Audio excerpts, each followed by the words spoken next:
Hello everyone, आप सभी का मेरे channel learning Hindi with Poonam पर स्वागत है। तो आइए आज हम कक्षा 9 पुस्तक स्पर्श के पाठ वैज्ञानिक चेतना के वाहक वेंकटरामन के प्रश्नोत्तर जानेंगे।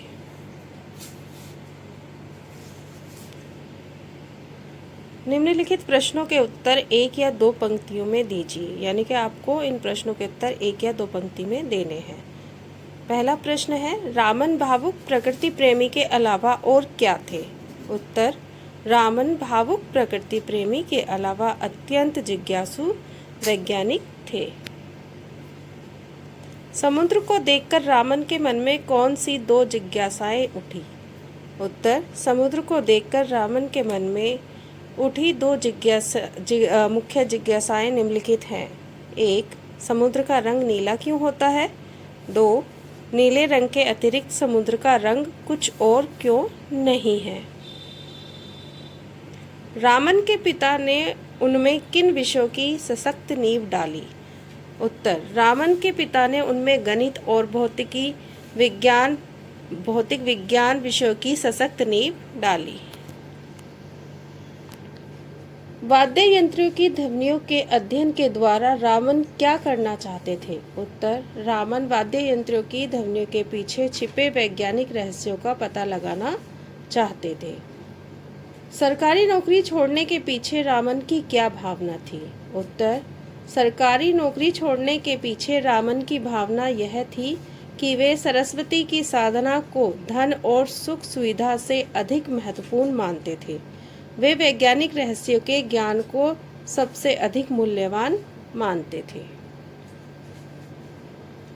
रामन प्रभाव की खोज के पीछे कौन सा सवाल हिलोरे ले रहा था? उत्तर, रामन प्रभाव की खोज के पीछे समुद्र के नीले रंग का सवाल हिलोरे ले रहा था।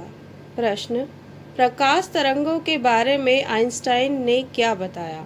उत्तर, प्रकाश तरंगों के बारे में आइंस्टाइन ने बताया कि प्रकाश अति सूक्ष्म कणों की तीव्र धारा के समान होता है। प्रकाश के कण बुलेट यानी कि गोली के समान तीव्र प्रवाह से बहते हैं। रामन की खोज ने किन अध्ययनों को सहज बनाया? उत्तर, रामन की खोज ने पदार्थों के अणुओं और परमाणुओं की आंतरिक संरचना के अध्ययन को सहज बनाया। निम्नलिखित प्रश्नों के उत्तर 25 से 30 शब्दों में देने हैं। तो पहला प्रश्न है, कॉलेज के दिनों में रामन की दिली इच्छा क्या थी? उत्तर, कॉलेज के दिनों में रामन की दिली इच्छा नए नए वैज्ञानिक प्रयोग करने की थी। वे शोध और अनुसंधान के लिए अपना जीवन समर्पित करना चाहते थे, परंतु उन दिनों यह सुविधा न होने के कारण उनकी इच्छा दिल में ही रह गई। वाद्य यंत्रों पर की गई खोजों से रामन ने कौन सी भ्रांति तोड़ने की कोशिश की? उत्तर, वाद्य यंत्रों पर की गई खोजों से रामन ने पश्चिमी देशों की इस भ्रांति को तोड़ने की कोशिश की कि विदेशी वाद्य यंत्र की ध्वनियाँ भारतीय वाद्य यंत्र की तुलना में अधिक उन्नत हैं और भारतीय वाद्य यंत्र विदेशी वाद्यों की तुलना में घटिया हैं।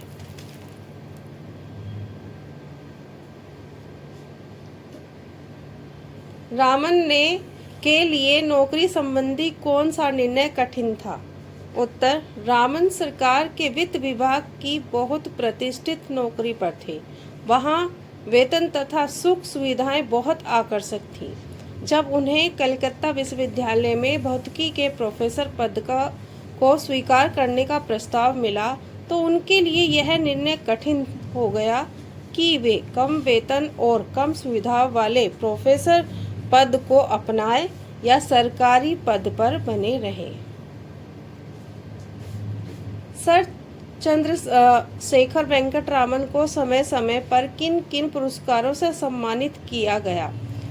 सर चंद्र वेंकटरामन को निम्नलिखित पुरस्कारों से सम्मानित किया गया।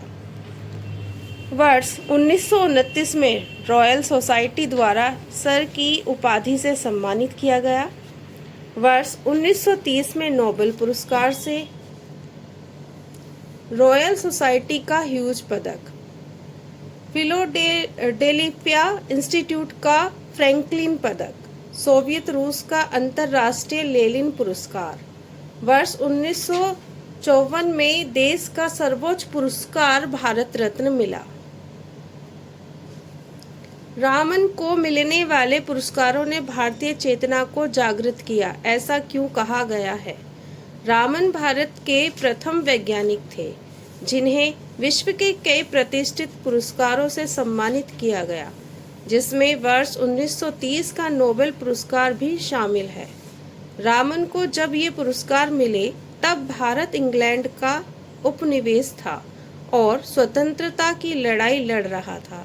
ऐसे में यदि भारतीय विज्ञान की पहचान विश्व को मिली तो यह उपनिवेशिक भारत के लिए गौरव की बात थी और इसमें सामान्य भारतीयों की चेतना जागृत हुई। निम्नलिखित प्रश्नों के उत्तर 50 से 60 शब्दों में देने हैं। तो पहला प्रश्न है, रामन के प्रारंभिक शोध कार्य को आधुनिक हठ योग क्यों कहा गया है? रामन कलकत्ता में सरकारी नौकरी से फुर्सत पाते ही बहु बाजार स्थित Indian association for the cultivation of science की प्रयोगशाला में पहुंचकर अपना शोध कार्य करते। इस प्रयोगशाला में आधुनिक उपकरणों का नितांत अभाव था, यानी कि बहुत ही कम उपकरण थे। रामन इस अभावग्रस्त स्थिति के बावजूद अपने हठ के कारण लगातार अपने शोध कार्य में लगे रहे। इसी कारण रामन के प्रारंभिक शोध कार्य को लेखक ने आधुनिक हठ योग कहा है। रामन की खोज रामन प्रभाव क्या है, स्पष्ट कीजिए। रामन प्रभाव के अंतर्गत अनेक ठोस द्रवों और तरल पदार्थों पर प्रकाश की किरण के प्रभाव का अध्ययन किया गया। इसके शोध के अंतर्गत रामन ने बताया कि जब एक वर्षीय प्रकाश की किरण किसी तरल या ठोस रवेदार पदार्थ से गुजरती है तो गुजरने के बाद उसके वर्ण यानी कि रंग में परिवर्तन आता है। एक वर्षीय प्रकाश तरल या ठोस रवों से गुजरते हुए जिस परिणाम में ऊर्जा खोता या पाता है उसी के अनुसार उसका वर्ण परिवर्तित हो जाता है। रामन प्रभाव की खोज से विज्ञान के क्षेत्र में कौन कौन से कार्य संभव हो सके? रामन प्रभाव की खोज से पदार्थों के अणुओं और परमाणुओं की आंतरिक संरचना का अध्ययन सहज हो गया। पहले इस काम के लिए इंफ्रारेड स्पेक्ट्रोस्कोपी का सहारा लिया जाता था। रामन की खोज के बाद पदार्थों की आणविक और परमाणुविक संरचना के अध्ययन के लिए रामन स्पेक्ट्रोस्कोपी का सहारा लिया गया। इसके माध्यम से प्रयोगशाला में पदार्थों का संश्लेषण करना तथा उनके उपयोगी पदार्थों का कृत्रिम रूप से निर्माण संभव हो पाया। देश को वैज्ञानिक दृष्टि और चिंतन प्रदान करने में सर चंद्रशेखर वेंकट रामन के महत्वपूर्ण योगदान पर प्रकाश डालिए। रामन बचपन से ही भौतिकी के क्षेत्र में रुचि रखते थे। पिता के संरक्षण में उन्होंने गणित और भौतिक विज्ञान की शिक्षा प्राप्त की। इसी शिक्षा के परिणाम स्वरूप उन्होंने समुद्र के नीले रंग के परीक्षण के आधार पर प्रकाश के प्राकृतिक चरित्र का खुलासा किया, जो रामन प्रभाव के नाम से विश्व प्रसिद्ध हुआ। इनकी इस खोज ने न केवल आइंस्टाइन के प्रकाश संबंधी विचारों को प्रमाणित किया, बल्कि भारतीय ज्ञान विज्ञान को भी विश्व पटल पर स्थापित किया। पूरे विश्व ने रामन के माध्यम से भारतीय वैज्ञानिक प्रतिभा को स्वीकारा। रामन ने भारतीय स्वाभिमान को विश्व पटल पर स्थापित कर दिया। इससे सामान्य भारतीयों से भी एक नया आत्मविश्वास, आत्मसम्मान एवं आत्मविश्वास की भावना उत्पन्न हुई। उन्होंने विज्ञान के क्षेत्र में एक नई भारतीय चेतना को जागृत किया। सर चंद्रशेखर वेंकट रामन के जीवन से प्राप्त होने वाले संदेश को अपने शब्दों में लिखिए। सर चंद्रशेखर वेंकट रामन की वैज्ञानिक उपलब्धियां अपने आप में महत्वपूर्ण संदेश हैं। वे वैज्ञानिक चेतना एवं दृष्टि की साक्षात प्रतिमूर्ति थे।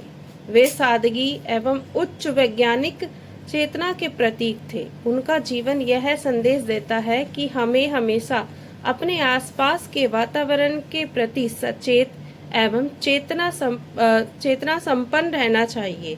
उन्होंने संगीत के सुर, ताल एवं वातावरण दोनों के गतिमान होने की प्रक्रिया के वैज्ञानिक सिद्धांत की खोज की।